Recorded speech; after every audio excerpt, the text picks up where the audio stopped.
तो बच्चों को क्या लगता है ना, बाद में कर लेंगे, लेकिन बाद में समय ही नहीं रहेगा। स्ट्रेटेजी आपकी यही है कि इस टाइम को सीधे 12th में लगाएं। इंग्लिश और जो भी आपके एक्स्ट्रा सब्जेक्ट्स हैं उस पर आप थोड़ा सा भी टाइम देंगे, आप आसानी से निकाल लीजिएंगे।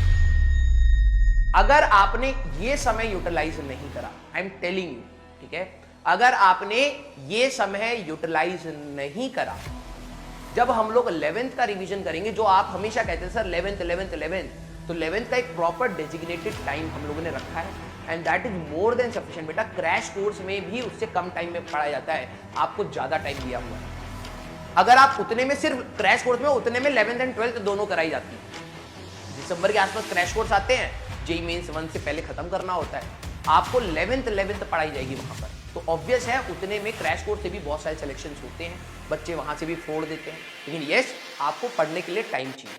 अब वहां पर आपके स्कूल में हो रहे होंगे एग्जाम्स, तो आपको प्री बोर्ड जनरली हो रहे होंगे, तो आपको उसको और अपनी क्लासेस को मैनेज करना है, और वो तब आप कर पाएंगे जब आपने अभी यहां पर एनर्जी लगाई।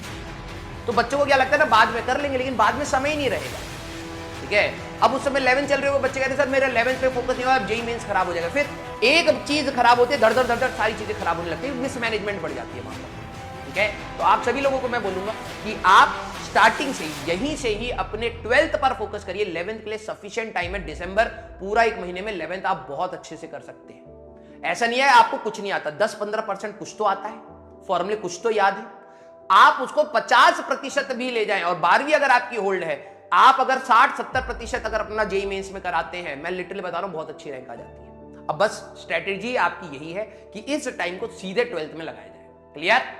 आपकी इंग्लिश की क्लास एंड कंप्यूटर साइंस की क्लास भी उसी समय होनी स्टार्ट हो जाएगी, ठीक है। आई थिंक जनवरी में आपको प्रॉमिस किया गया था कि आपकी कंप्यूटर साइंस जिनकी सीएस है, आई थिंक फिजिकल एजुकेशन भी पीडब्ल्यू आपको करवाएगा, पिछले साल हुई थी पीडब्ल्यू फिजिकल एजुकेशन की क्लास, और आपकी इंग्लिश का भी क्लास, ठीक है, यस, वो भी आपको देखो प्रॉमिस किया हुआ है ना, वो भी आपको मिलेगा। वो मोस्ट प्रोबेबली शायद बोर्ड से पहले, आपके फर्स्ट प्री बोर्ड के बाद ही मिलता है, क्योंकि उस समय हम 11th का रिवीजन, जब हमारा 11th का रिवीजन खत्म होगा, ध्यान से सुन लेना, कई बच्चों को कंफ्यूजन ना रहे कि आप पहले बोलें कि सर प्री बोर्ड से पहले हमें करवा दीजिए, क्योंकि प्री बोर्ड से पहले हमारा सिलेबस चल रहा होगा तीनों सब्जेक्ट का, प्री बोर्ड के टाइम पर हमारा 11th का रिवीजन चल रहा होगा, क्योंकि जनवरी में आपका जेई मेंस आएगा। जब आपका जेई मेंस खत्म होगा, ठीक है, जब आपका बेटा, आप दूसरे सब्जेक्ट्स का मेरे को नहीं पता है, कई बच्चों ने साइकोलॉजी ले रखा है ऑल, ठीक है, एटलीस्ट देखो पीडब्ल्यू आपकी जितनी मदद कर सकता है उतनी मदद कर रहा है कि आपको इंग्लिश भी करवा देगा, ठीक है, आपका पूरा, और आपका फिजिकल एजुकेशन भी है, और सीएस, तीनों के आपके, मैंने पिछले साल लक्ष्य में देखा था और इस बार अलग से कुछ बोला भी था, तो आपको वो मिलेगा एनसीईआरटी, मतलब आपको वो वाले सब्जेक्ट भी मिलेंगे, ठीक है, पूरा कंप्लीट। ये आपको कब मिलेगा? आपके फर्स्ट मेंस